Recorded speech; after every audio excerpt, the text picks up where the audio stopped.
જ 31 મેના રોજ આઈપીએલની ફાઇનલ રમાશે।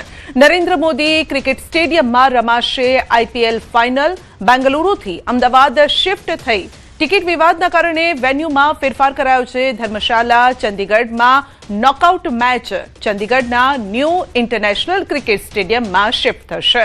અહીં 27 મેના રોજ એલિમિનેટર અને 29 મેના રોજ ક્વોલિફાયર 2ની મેચ રમાશે। પરંતુ અમદાવાદીઓ અને ક્રિકેટ પ્રેમીઓ માટે આ ખુશ ખબર છે। વધુ અપડેટ મેળવીશું સંવાદદાતા મૌલિક પાસેથી। જી મૌલિક, અમદાવાદમાં આઈપીએલની ફાઇનલ મેચ। સંજય, ચોક્કસથી જે આઈપીએલની અલગ અલગ પ્રકારની જે નીતિઓ છે તે નીતિઓના આધારે ટાટા આઈપીએલ 2026ની મેચ જે ફાઇનલ મેચ છે તે બેંગ્લોરમાં રમાવાની હતી, પરંતુ રાજકીય વિવાદ અને સુરક્ષાના કારણોસર અચાનક જ આ આઈપીએલ ફાઇનલનું સ્થળ જે છે તે બદલવામાં આવ્યું છે અને બદલી બેંગ્લોરની જગ્યાએ અમદાવાદ સ્ટેડિયમ જે છે તે પસંદ કરવામાં આવ્યું છે। આ માટેની જાહેરાત ટ્વિટર થકી આ આઈપીએલની ટીમ દ્વારા કરવામાં આવી છે। ક્વોલિફાયર મેચ જે છે તે હવે ધર્મશાલા ખાતે યોજાશે અને ક્વોલિફાયર 2 જે છે તે ન્યૂ ચંદીગઢ ખાતે યોજવામાં આવશે। માનવામાં આવી રહ્યું છે કે અનેક વખતના સફળ આયોજન બાદ નરેન્દ્ર મોદી ક્રિકેટ સ્ટેડિયમમાં જે છે ફાઇનલનું આયોજન કરવામાં આવ્યું છે અને રાજકીય ક્યાંક ને ક્યાંક વિવાદ અને સુરક્ષાના સંબંધિત કારણોને ધ્યાનમાં રાખીને આ નિર્ણય લેવામાં આવ્યો છે। જી, આપનો આભાર। તો રાજ્યમાં 8મી સુધી હળવા છાંટા પડી શકે છે। હવામાન નિષ્ણાત અંબાલાલ પટેલની આગાહી છે। રાજ્યના કેટલાક વિસ્તારોમાં વાતાવરણમાં પલટો આવશે। દેશના ઘણા ભાગોમાં આંધી વંટોળ સાથે વરસાદ થશે। મે મહિનામાં એક પશ્ચિમી વિક્ષેપ આવતા રહેશે, એક બાદ એક। 15 મેની આસપાસ પ્રી મોન્સૂન એક્ટિવિટીનો વરસાદ થશે। દેશમાં પૂર્વ ભાગમાં ભારે વરસાદની સંભાવના છે। 7 થી 12 મેમાં બંગાળ ઉપસાગરમાં લો પ્રેશર બનશે। 15 થી 25 મે વચ્ચે બંગાળ ઉપસાગરમાં વાવાઝોડું બનશે। જૂનની શરૂઆતમાં બની શકે છે જોરદાર વાવાઝોડું। વરસાદી માહોલ વચ્ચે હજુ એક ગરમીનો રાઉન્ડ 11 મેથી ગુજરાતમાં ફરી આકરી ગરમી પણ પડવાની છે। પ્રી મોન્સૂન એક્ટિવિટીનો હમણાં તારીખ 3, 4, 5, 6માં દેશના ઘણા ભાગોમાં પ્રી મોન્સૂન એક્ટિવિટીનો વરસાદ થવાની શક્યતા રહેશે। ગુજરાતમાં પણ ધીરે ધીરે લોઅર ક્લાઉડ બનશે તો લગભગ તારીખ 5 થી 8માં ક્યાંક પ્રી મોન્સૂન એક્ટિવિટીનો વરસાદ થવાની શક્યતા રહેશે।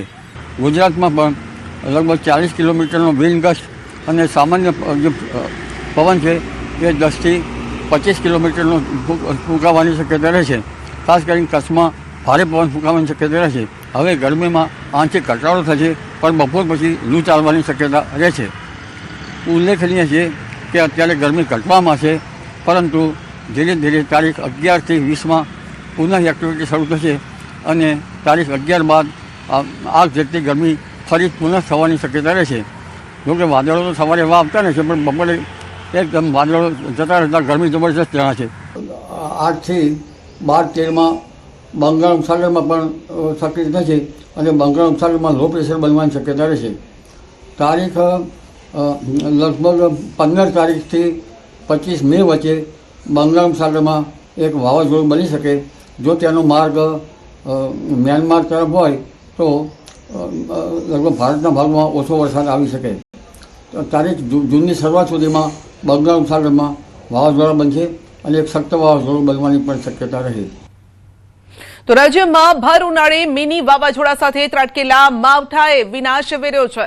દાહોદના વિવિધ વિસ્તારમાં કમોસમી વરસાદ પડતા ખેતરોથી લઈ અને રહેણાંક વિસ્તાર સુધી નુકસાની અપાર થઈ ગઈ છે। ક્યાંક થાંભલા જમીનમાંથી ઉખડી પડ્યા છે, ક્યાંક મકાન ધરાશાયી થયા, ક્યાંક વૃક્ષો ઉખડી ગયા। સામાજિક પ્રસંગ માટે પણ વિલન બન્યું છે આ માવઠું। ગુજરાતમાં જાણે કે ભર ઉનાળે ચોમાસાની એન્ટ્રી થઈ હોય તેવો માહોલ સર્જાયો।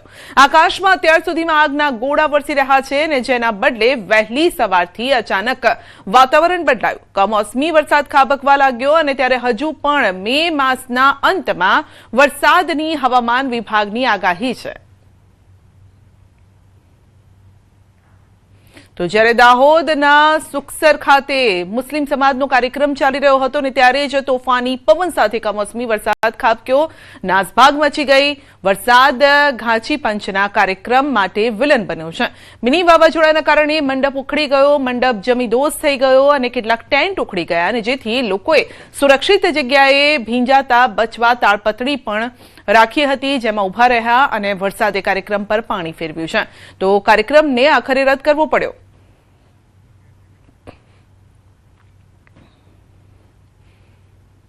કેદારનાથ ધામમાં પણ ભારે હિમવર્ષા થઈ રહી છે. આજે 17,000 શ્રદ્ધાળુઓએ દર્શન કર્યા અને જેમાં અત્યાર સુધીમાં 3,44,000 શ્રદ્ધાળુઓ દર્શન કરી ચૂક્યા છે.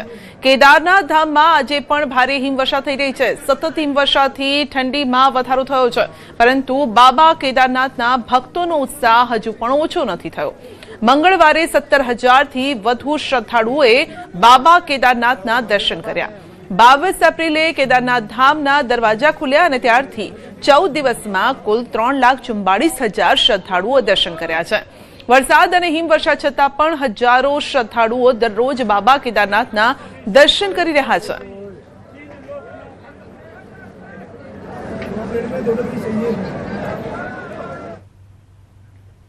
કેદારનાથ ધામમાં હાલમાં સતત બરફવર્ષા વચ્ચે પણ ભક્તોની શ્રદ્ધા અટક છે. ભારે ઠંડી અને બદલાતા હવામાન વચ્ચે શ્રદ્ધાળુઓનો દર્શન માટેનો પ્રવાહ યથાવત રહ્યો છે. ભક્તોને કોઈ મુશ્કેલી ન પડે માટે સ્થળે પોલીસ બંદોબસ્ત ગોઠવાયો છે. જિલ્લા પોલીસ મુજબ અત્યાર સુધીમાં 17,357 ભક્તોએ બાબા કેદારના દર્શન કર્યા અને ભક્તોના અવિરત પ્રવાહ વચ્ચે હવામાનમાં સતત બદલાવ પણ જોવા મળી રહ્યો છે. ક્યારેક વરસાદ, ક્યારેક ભારે હિમવર્ષા જોવા મળી રહી છે. ઉત્તરાખંડમાં પ્રસિદ્ધ શીખ ધર્મસ્થાન હેમકુંડ સાહિબના દરવાજા 23 મેના રોજ ખુલી રહ્યા છે અને તૈયારીઓ પણ પૂર્ણ થઈ ગઈ છે. વહીવટી અધિકારીઓને તહેનાત કરવામાં આવ્યા છે.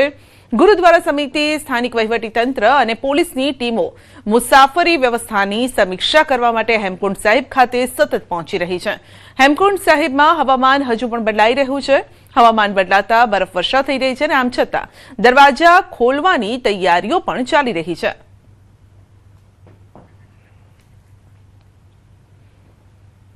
તો આજથી 3 દિવસમાં માટે ભાજપ પાર્લામેન્ટરી બોર્ડ, મનપા, નપા, જિલ્લા અને તાલુકા પંચાયતના હોદ્દેદારો કરાશે નક્કી. તો 3 દિવસની આ મીટિંગ છે. 3 મે સુધી ચાલેલી સાયન્સ પ્રક્રિયામાં તૈયાર કરાઈ છે પેનલો. પેનલ પરના નામ પર ચર્ચા વિચારણા કરાશે. નિરીક્ષકોને બોલાવાશે. પાર્લામેન્ટરી બોર્ડમાં 8 મે સુધીમાં પાર્લામેન્ટરી બોર્ડ આખરી નામો પર મહોર મારશે. તો આજે સૌરાષ્ટ્ર અને ઉત્તર ગુજરાતના થશે મંથન. ભાજપ પાર્લામેન્ટરી બોર્ડ બેઠકના સદસ્યો હાજરીમાં કરશે મંથન. જિલ્લા પ્રમુખો અને જિલ્લા પ્રભારી, જિલ્લાના સંગઠન મહામંત્રીએ હાજરી તેઓની રહેશે અને તે વચ્ચે જ આ મંથન થશે. તો 10 મે સુધી મળશે મહાનગરપાલિકા, નગરપાલિકા, જિલ્લા અને તાલુકા પંચાયતના હોદ્દેદારો. વધુ અપડેટ મેળવીશું સંવાદદાતા ગૌતમ પાસેથી. જી ગૌતમ, નામો પર આખરી ચર્ચા કરવામાં આવશે. જી બિલકુલ, આજથી 3 દિવસ ભારતીય જનતા પાર્ટીની પ્રદેશ પાર્લામેન્ટરી બોર્ડ બેઠક જે છે તે યોજાવાની છે. ભારતીય જનતા પાર્ટીએ સ્થાનિક સ્વરાજ્યની ચૂંટણીમાં જે રેકોર્ડ બ્રેક પરિણામ મેળવ્યું છે અને ત્યારબાદ મહાનગરપાલિકા, તાલુકા પંચાયત, જિલ્લા પંચાયતના અને નગરપાલિકાના હોદ્દેદારો માટે ભારતીય જનતા પાર્ટીનું આજથી 3 દિવસ માટેનું મંથન જે છે તેની શરૂઆત થઈ છે. મહત્વનું એ છે કે 3 તારીખ સુધી, એટલે કે 1 મે, 2 મે અને 3 મે 3 દિવસ સુધી ભારતીય જનતા પાર્ટીની નગરપાલિકાના હોદ્દેદારો માટેથી સેન્સ પ્રક્રિયા જે છે તે યોજાઈ હતી અને ત્યારબાદ હવે પ્રદેશ પાર્લામેન્ટરી બોર્ડમાં જે 3 નામોની પેનલ આવી છે, પ્રમુખ માટે, ડેપ્યુટી પ્રમુખ માટે, તદુપરાંત દંડક માટે, અને આ જ રીતે મહાનગરપાલિકાની વાત કરીએ તો સ્ટેન્ડિંગ કમિટીના ચેરમેન, મેયર, ડેપ્યુટી મેયર સહિતના નામો માટે 3 નામોની પેનલ તૈયાર થઈ છે અને 3 નામોની પેનલ ઉપર આજથી ભારતીય જનતા પાર્ટી જે છે તે મંથન કરવાની છે અને આગામી 10 તારીખ સુધી તમામ જિલ્લા કક્ષાએ, તાલુકા કક્ષાએ, તદુપરાંત નગરપાલિકા અને મહાનગરપાલિકામાં હોદ્દેદારો જે છે તેની નિયુક્તિ થઈ જવાની છે. મહત્વનું એ છે કે આજથી જે આજથી જે પાર્લામેન્ટરી બોર્ડ બેઠકની શરૂઆત થઈ છે અને તેમાં ભારતીય જનતા પાર્ટી જે છે તે સૌરાષ્ટ્ર અને ઉત્તર ઝોનના જે તમામ જે જિલ્લા, તાલુકા અને મહાનગરપાલિકા જે છે આ તેના નામથી આ પ્રક્રિયા જે છે તેની શરૂઆત કરશે અને આવતીકાલે સૌરાષ્ટ્રના વિવિધ ઝોન જે છે તેનો પણ સમાવેશ થશે, મધ્ય ગુજરાતના ઝોનનો પણ સમાવેશ થશે અને પરમ દિવસે અમદાવાદની જે અમદાવાદ જે છે અને ચર્ચા વિચારણા જે છે તે થશે. એટલે કે 10 તારીખ સુધીમાં ભારતીય જનતા પાર્ટીના મહાનગરપાલિકા, નગરપાલિકા, જિલ્લા પંચાયત અને તાલુકા પંચાયતના હોદ્દેદારો છે તે નિયુક્ત થઈ જશે. જી, આપનો આભાર.